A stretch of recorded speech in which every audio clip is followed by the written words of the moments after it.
3 blood brothers built a fortified town. 3 blood brothers, 3 Mrnjavcevici. And the first of them was King Vukasin, and the second Duke Uglješa, and the third was Mrnjavcevic Gojko. They built the town of Skadar on Bojana River. 3 long years the royal brothers labored.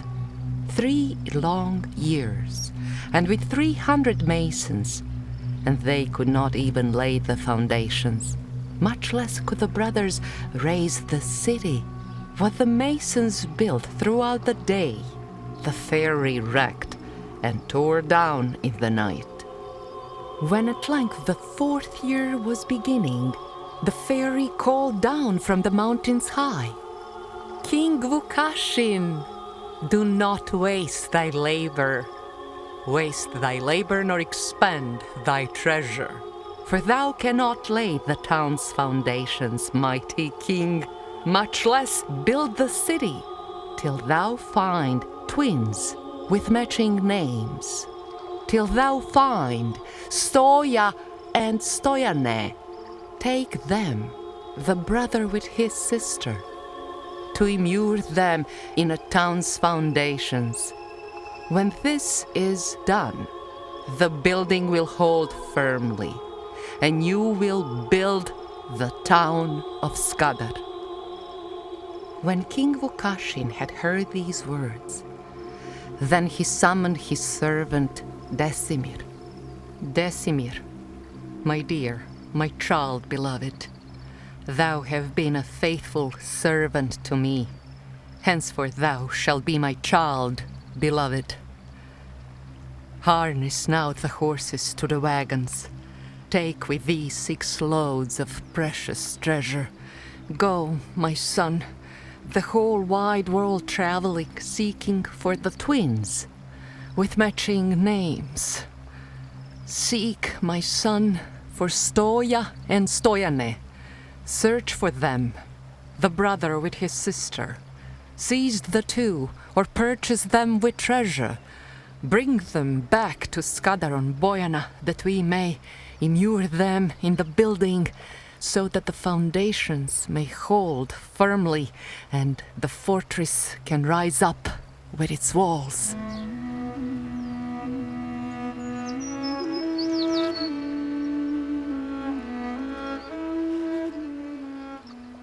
When the servant Desimir heard this, then he harnessed horses to the wagons, took with him 6 loads of precious treasure, then went forth the whole wide world traveling, seeking for the twins with matching names, went to seek for Stoja and Stojane. For the space of 3 long years he sought them. Could not find twins with matching names, could not find Stoja and Stojane, so returned to Skadar on Bojana. Gave the king his horses and his wagons, gave him back the loads of precious treasure. "Take, O king, thy horses and thy wagons. Here are thy 6 loads of precious treasure. Far and wide I sought, but could not find them. Never encountered Stoja and Stojane." And when King Vukasin heard these words, he summoned Rade, the master builder. Rade called for his 300 masons. King Vukasin labored at his building. What he built, the fairy's hands demolished, would not let him lay the town's foundations, much less let him build the city. From mountains high, the fairy calls, "King Vukasin, listen to what I tell thee. Do not waste thy labor and thy treasure, for thou cannot even lay the town's foundations, much less, mighty king, build the city. You are 3 brothers of one blood. Each one of you has his faithful wife. Which one goes tomorrow to the river, bearing to the laborers their daily meal, take her and immure her in the tower walls. At once the groundwork will be strong. At once the fortress walls will rise. And when King Vukasin heard these words, then he called to him his royal brothers. Listen to my words, my dearest brothers. From the mountain top the fairy tells me, 'tis in vain that we expend our treasure. She'll not let us lay the town's foundations, much less will she let us raise the city. Listen now to what the fairy tells me. We are 3 brothers of one blood, and each one has a faithful wife. Which one goes tomorrow to the river bearing to the laborers their daily meal? Must we take and wall her in the building? At once the groundwork will be strong. At once the fortress walls will rise. We must swear a solemn oath, my brothers. None of us shall tell his faithful lady. In the hands of fortune must we leave it. Which one goes tomorrow to the river? So they swore a solemn oath together. None of them should tell his faithful lady. As they thus discussed, the night had fallen. To their white-walled dwelling they departed, sat them down before a lordly supper. But you should see a great wonder. King Vukasin broke the oath he plighted. He was first to tell his faithful lady, "Thou must now beware, my faithful lady. Do not go tomorrow to the Bojana River, neither take the laborers their midday meal. For if you do, my love, you'll lose your life, for they will immure thee in the walls." And Ugljesha broke the oath he plighted. Thus he spoke unto his faithful lady, "Do not be deceived, my faithful lady. Do not go tomorrow to the Bojana River, neither take the laborers their midday meal. Surely young and blooming wilt thou perish, for they will immure thee in the building." But young Gojko to his oath was faithful. He said nothing to his faithful lady. When the morning dawned upon the morrow, early rose 3 Mrnjavcevici, went out to the building by the river. Came the time to take the men their midday meal, and it was the queen's turn next to bear it. To her sister then the queen proceeded, to her sister, to Duke Ugljesha's lady. "Listen now," quoth she, "my dearest sister, since the morning has my head been aching.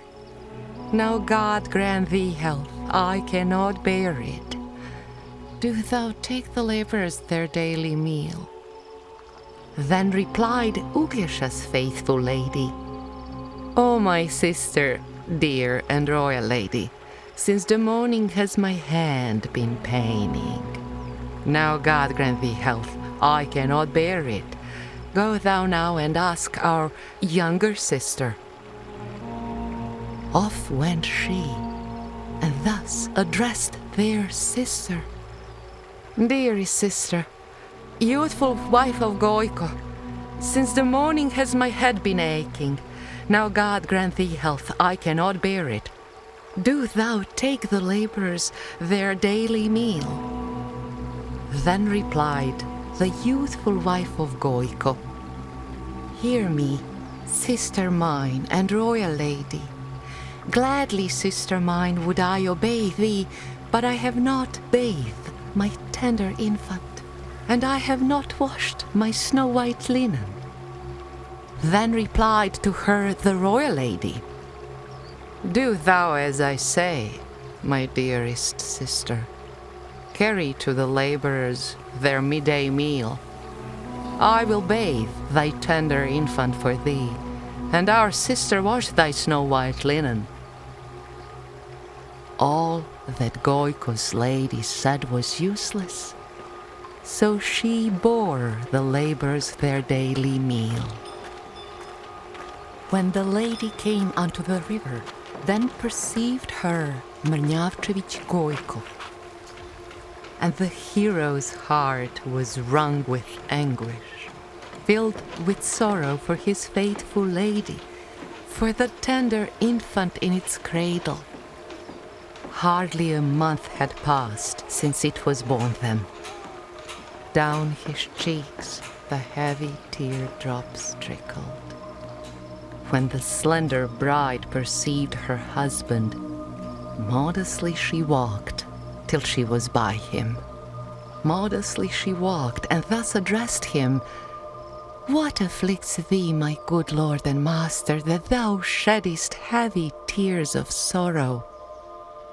Then responded Mrnjavcevic Gojko: "An evil day, my dear and faithful love, for I did possess a golden apple, and now has fallen in the Bojana river. Great my sorrow, I cannot endure it." But the lady did not understand him, and she said unto her lord and master, "Pray to God that he with health may bless thee. Thou wilt yet a fairer apple fashion." Then his heart was wrung with greater anguish, and he turned his head aside in sorrow, could not bear to gaze upon his lady. Then approached the two Mrnjavcevici. By her snow-white hands they took the lady, took her to immure her in the building. Summoned Rade, who was master builder. Rade called for his 300 masons. Yet still she smiled, the slender bride, for she thought all to be a jest. In the wall they thrust the youthful lady, and the workmen set about their labors, all 300 piling stones and woodwork. To her knees the lady soon was covered. Yet still she smiled, the slender bride, for she thought it all to be a jest. Still the workmen carried on their labors, all 300 piling stones and woodwork. To her waist the lady soon was covered. Then the weight pressed heavily upon her. Then she saw that she was doomed to perish. Piercingly she cried as cries the serpent. Thus besought she her beloved brothers: "By great God in heaven, do not let them wall me young and blooming in the building." Thus she begged, but all in vain her pleading. For the brothers turned their glances from her. Then she lost her wifely shame and shyness, and she thus besought her lord and master: "My good lord and master, do not let them wall me young and blooming in the building. Send a message to my aged mother, for my mother dear has wealth in plenty. Let her buy a man-slave or a maiden, and let them immure her in the building."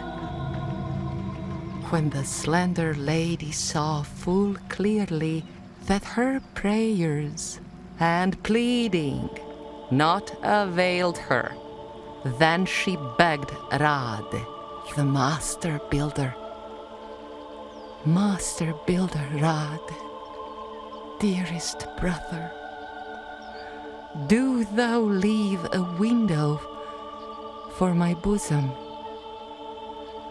Pass my snowy bosom through the window when my infant Jovo comes unto me, when he comes, that I may feed my infant."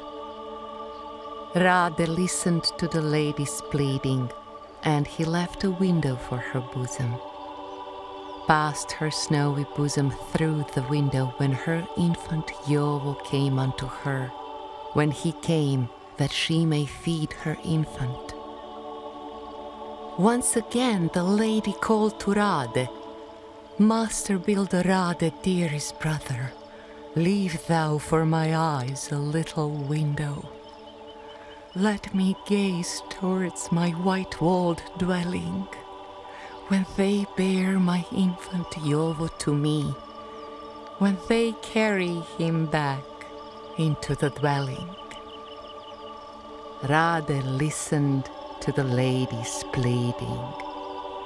For her eyes he left a little window, so that she might gaze towards her dwelling, when they bore her infant Jovo to her, when they carried him back into the dwelling.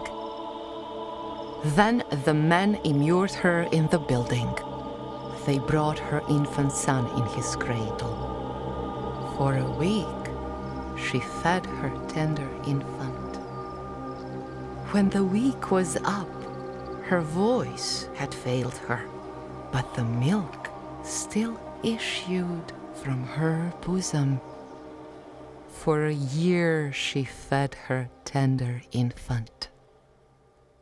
As it was then, so it remains unchanging.